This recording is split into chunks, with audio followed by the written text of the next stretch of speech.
Hi hello నమస్తే నేను మీ కాపిల్ల నరేష్ మీరు చూస్తున్నారు ఈగురం టీవీ యూట్యూబ్ ఛానల్. ఫ్రెండ్స్, ఈరోజు ప్రధాన దినపత్రికలలో వచ్చినటువంటి విద్యా ఉద్యోగ వార్తలు ఏమున్నాయో చూసే ప్రయత్నం చేద్దాం. కానిస్టేబుల్ ఉద్యోగాలకు సంబంధించి పోలీస్ రిక్రూట్మెంట్ బోర్డు నుంచి అండ్ సర్కార్ బడులో ప్రీ ప్రైమరీ ఇన్స్ట్రక్టరు రోస్టర్ విధానంకు సంబంధించి డిప్యూటీ ఎడ్యుకేషన్ ఆఫీసర్ ఉద్యోగాలకు సంబంధించి ఇంజనీరింగ్ కాలేజీలో ఉన్నటువంటి ప్రిన్సిపల్ అండ్ అధ్యాపకులకు సంబంధించినటువంటివి. సో టోటల్ డీటెయిల్స్ అయితే చూద్దాం. చివరి దాకా చూడండి, అన్ని వివరాలు కనుక్కోండి, అప్డేటెడ్గా ఉండండి. ఇక మొదటి వార్త వచ్చేసి చదువే కొలువేది అని ఇవ్వడం జరిగింది. అంటే చదువుకున్నారు కానీ కొలువులు లేవు. ఫ్యూన్ పోస్టుకు క్యూ కడుతున్న గ్రాడ్యుయేట్లు, ఇంజనీర్లు, పిహెచ్డి అభ్యర్థులు. సో ఉద్యోగం మార్కెట్లో భారీ సంక్షోభం ఉన్నది. భయపెడుతున్న నిరుద్యోగం. సుప్రీంకోర్టు తాజా తీర్పు నేపథ్యంలో చర్చనీయాంశం. ఆందోళనలో యువతరం. కేంద్ర ప్రభుత్వ విధానాలపై తీవ్ర విమర్శలు. సుప్రీంకోర్టు తీర్పు అన్నట్టు ఇవ్వడం జరిగింది. సో ఏమిటి ఇది సుప్రీంకోర్టు తీర్పు? సుప్రీంకోర్టు తీర్పులో ఏముంది? ఇదంతా కూడా ఇందులో ఉండడం జరిగింది. అయితే ప్యూన్ పోస్టుకు లక్షల దరఖాస్తులు వస్తున్నాయట. గత కొన్నేళ్లుగా దేశవ్యాప్తంగా పలు రాష్ట్రాలలో వెలువైన పలు నోటిఫికేషన్ నియామక ప్రకటనలు ఈ వాస్తవాన్ని భయపెడుతున్నాయి. గతేడాది ఏప్రిల్లో రాజస్థాన్లో 53,749 ప్యూన్ పోస్టులకు 24 లక్షలకు పైగా దరఖాస్తులు వచ్చినాయంటూ ఇవ్వడం అయితే జరిగింది. సో ఇట్లా నిరుద్యోగం పెరుగుతున్న మాట వాస్తవమే, మనకు తెలిసిందే అది. కానీ దాన్ని భర్తీ చేయాలి అని అంటే ప్రభుత్వం ఎట్లాంటి నిర్ణయం తీసుకుంటుంది? మరి స్వయం ఉపాధి వైపు వెళ్తుందా? దానిపైన ప్రభుత్వం ఏ నిర్ణయం తీసుకుంటుందని చూడాల్సింది. ఇక పోలీస్ రిక్రూట్మెంట్కు మార్గం సుగమం. చాలా రోజుల నుంచి చూస్తున్నాం మనం, 4 ఏళ్ళు అవుతుంది దాదాపుగా. సో సీఎం ప్రకటనతో ఊపందుకున్న ప్రక్రియ అంటూ ఇవ్వడం జరిగింది. సో 4 ఏళ్ల నుంచి నిరుద్యోగ యువత ఎదురు చూస్తున్న పోలీస్ రిక్రూట్మెంట్ ప్రక్రియ ఈ నెలలో ప్రారంభం కాబోతోందని ప్రభుత్వ వర్గాల ద్వారా తెలుస్తోంది. సో చూడండి, ఈ నెలలోనే పోలీస్ రిక్రూట్మెంట్ బోర్డుకు సంబంధించినటువంటి నోటిఫికేషన్ రాబోతుంది. పోలీస్ శాఖలోని 17,000 ఖాళీలతో పాటు అగ్నిమాపక, జైళ్ళ, ట్రాన్స్పోర్ట్, ఏఆర్, ఎఫ్ఎస్ఎల్ తదితర విభాగాలలో మొత్తం అన్నీ కలుపుకుంటే 19,000కు పైగా ఖాళీలు ఉన్నట్లున్నాయి. సో ఇందులో తొలి విడతలో 5,000 మందికి నియామక ప్రక్రియను చేపడుతున్నట్టుగానైతే ప్రభుత్వం గ్రీన్ సిగ్నల్ ఇచ్చింది.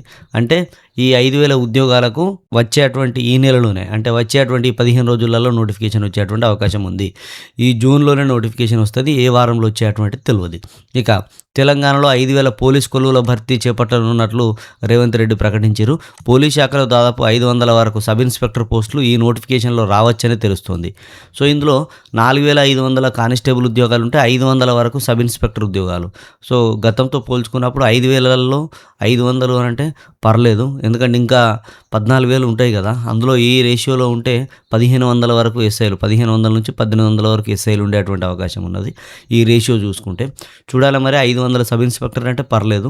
సో కాకపోతే 19,000 ఫిల్ చేస్తే బాగుంటుండే. అన్నీ ఒకేసారి ఫిల్ చేస్తే అందరికీ అవకాశం ఉంటుండే, మళ్ళీ ప్రిపరేషన్ అనేది కాకుండా. సో ఇది వీటితో పాటు special police, special protection force విభాగాలలో 4,500 కానిస్టేబుల్ పోస్టులు భర్తీ చేయడానికి అధికారులు సన్నాహాలు ప్రారంభించారు. ఈ వారంలోనే ఆర్థిక శాఖ నుంచి క్లియరెన్స్ రావచ్చని భావిస్తున్నారు. ఈ క్రమంలోనే తెలంగాణ పోలీస్ అకాడమీతో పాటు జిల్లా పోలీస్ శిక్షణ కార్యాలయాల పనితీరును డీజీపీ సిపి ఆనంద్ సమీక్షించారు అంటూ ఇవ్వడం జరిగింది. సో వాళ్ళు కసరత్తు మొదలుపెట్టారు. వారంలో దీనికి సంబంధించినటువంటి క్లియరెన్స్ వస్తే, ఆర్థిక శాఖ క్లియరెన్స్ నోటిఫికేషన్ ఇవ్వడానికి పెద్ద విషయమేం కాదు, తెల్లారే వస్తుంది. అట్లా కాకుండా అదే రోజు వచ్చిన పెద్ద ఆశ్చర్యపోవాల్సిన అవసరం లేదు. మొత్తం మీద ఈ వారంలో ఆర్థిక శాఖ నుంచి క్లియరెన్స్ వస్తుంది. వచ్చే వారం లోపు ఖచ్చితంగా మన నోటిఫికేషన్ వస్తుందని భావిద్దాం. ఇక సర్కార్ బడులలో ప్రీ ప్రైమరీ ఇన్స్ట్రక్టర్ల నియామకం. కనీస అర్హత ఇంటర్, స్పెషల్ డిప్లొమా చేసిన వాళ్ళకు ఫస్ట్ ఛాన్స్. గైడ్లైన్స్ జారీ చేసిన విద్యాశాఖ అంటే ఇవ్వడం జరిగింది. నేను అందరికంటే ముందు ఈ ఉద్యోగాలు వస్తాయని అంటే నేనే చెప్పినాను కాదు, గతంలో జరిగినటువంటి రిక్రూట్మెంట్లు అప్పటి నుంచి నేను చూస్తున్నా కాబట్టి ఎప్పుడు ఏదో వస్తుందో ఐడియా ఉంది కాబట్టి చెప్పిన. సో ఆల్రెడీ మన సబ్స్క్రైబర్లకు చాలామందికి తెలుసు, నేను 4-5 వీడియోలు చేసిన. ఈరోజు కూడా మీరు అడిగినటువంటి డౌట్స్ అన్నింటిని కలిపి ఈరోజు ఒక వీడియోలో ఎక్స్ప్లెయిన్ చేస్తాను నేను. ఆ వీడియో కోసం వెయిట్ చేయండి. సో రాష్ట్రంలోని సర్కార్ బడులలో ప్రీ ప్రైమరీ సెక్షన్ల అంటే ఎల్కేజీ, యూకేజీలో బోధించేందుకు ప్రీ ప్రైమరీ ఇన్స్ట్రక్టర్ నియామకానికి సంబంధించిన గైడ్లైన్స్ అయితే జారీ చేసింది. ఈ గైడ్లైన్స్కి సంబంధించిన ఇన్ డీటెయిల్ అన్నీ కూడా మీకు తెలుసు. మినిమం ఇంటర్ ఉంటుంది. ఆ ఇంటర్ కాక స్పెషల్ డిప్లొమా కోర్స్ చేసినటువంటి వాళ్ళు, అంటే ప్రీ ప్రైమరీ ట్రైనింగ్ చేసినటువంటి వాళ్ళు ఎవరైనా ఉంటే వాళ్ళకు ప్రియారిటీ ఇస్తారు. 2,769 బడులలో ప్రీ ప్రైమరీ క్లాసులు ప్రారంభిస్తూ ఉన్నారు. సో ఇది దీనికి సంబంధించి.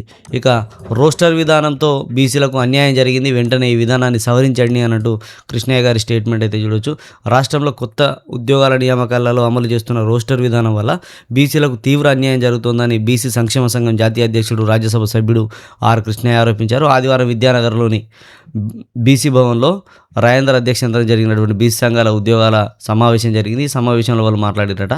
సో రోస్టర్ విధానంలో వాళ్ళకు అన్యాయం జరుగుతుంది, రోస్టర్ విధానాన్ని మార్చాలి అని అంటే ఇవ్వడం అయితే జరిగింది. ఇక డిప్యూటీ ఎడ్యుకేషనల్ ఆఫీసర్కి సంబంధించినటువంటి నోటిఫికేషన్ వచ్చింది. మన వీడియోలలో క్లియర్గా ఎక్స్ప్లెయిన్ చేసినాం. అండ్ క్వాలిఫికేషన్కి సంబంధించినటువంటిది కూడా అయితే ఇన్ డీటెయిల్డ్గా ఏ డిగ్రీ చెల్లుతుంది, ఏ డిగ్రీ చెల్లది అనేది చెప్పండి సార్ అని అన్నారు. సో నేను హైయర్ ఎడ్యుకేషన్ నుంచి క్లారిటీ కోసము ఈరోజు వస్తుంది నాకు, ఈరోజు 10-11 గంటల వరకు ఆఫీస్ ఓపెన్ చేసిన తర్వాత నాకు క్లారిటీ అయితే వస్తుంది హైయర్ ఎడ్యుకేషన్ నుంచి. సో పర్ఫెక్ట్గా ఏ డిగ్రీ చెల్లుతుంది అంటే బీఏ, బీకామ్, బీఎస్సీ ఇట్లా పేరుతో పాటు గివి చెల్లుతాయి, గివి చెల్లయి అనే వీడియో కూడా నేను త్వరలో చేస్తాను. ఈరోజు షార్ట్ వీడియోలో చెప్తాను, మీరు టైం వేస్ట్ చేసుకుని మంచి షార్ట్ వీడియో చేసి ఏ డిగ్రీలు చెల్లుతాయి, ఏ డిగ్రీలు చెల్లాయి ఈ డిప్యూటీ ఎడ్యుకేషన్ ఆఫీసర్కి అనే దానిపైన కూడా ఈరోజు మీకు వీడియో ఇస్తాను. సో దీనికి సంబంధించిన ఇన్ డీటెయిల్ ఆల్రెడీ మనకు తెలుసు, ఎగ్జామ్ ప్యాటర్న్ ఇవన్నీ కూడా. ఇక ఇంజనీరింగ్ కళాశాలలలో అధ్యాపకులు ఏరియా అని ఇవ్వడం జరిగింది. 82 కాలేజీలకు జేఎన్టీయూహెచ్ నుంచి నోటీసులు. 6 నుంచి 10 కాలేజీలలో అర్హత లేనటువంటి ప్రిన్సిపాల్ ఉన్నారట. సో కళాశాలలు ఏం చేస్తున్నాయనే విషయాన్ని కూడా ఇక్కడ మనకు రాయడం అయితే జరిగింది. ఇక ఏటీసీలో జీతాలు కరువు అని ఇవ్వడం అయితే జరిగింది. సో 570 మంది అవుట్సోర్సింగ్ సిబ్బంది పనిచేస్తున్నారట. 2 నెలలైన వాళ్ళకు వేతనాలు లేవు. సో తెలంగాణ ఏటీసీ సిబ్బంది ఇబ్బందులు అంటే ఇవ్వడం అయితే జరిగింది. సో ఇది ఇప్పటి వరకు ఉన్నటువంటి విద్యా ఉద్యోగ సమాచారం. ఇలాంటి అప్డేట్స్ కోసం మన ఛానల్ సబ్స్క్రైబ్ చేసుకొని పక్కన ఉండేటువంటి బెల్ బటన్ క్లిక్ చేయండి. సదా విద్యా సేవలో ఈ Guram TV YouTube channel. Thank you everyone.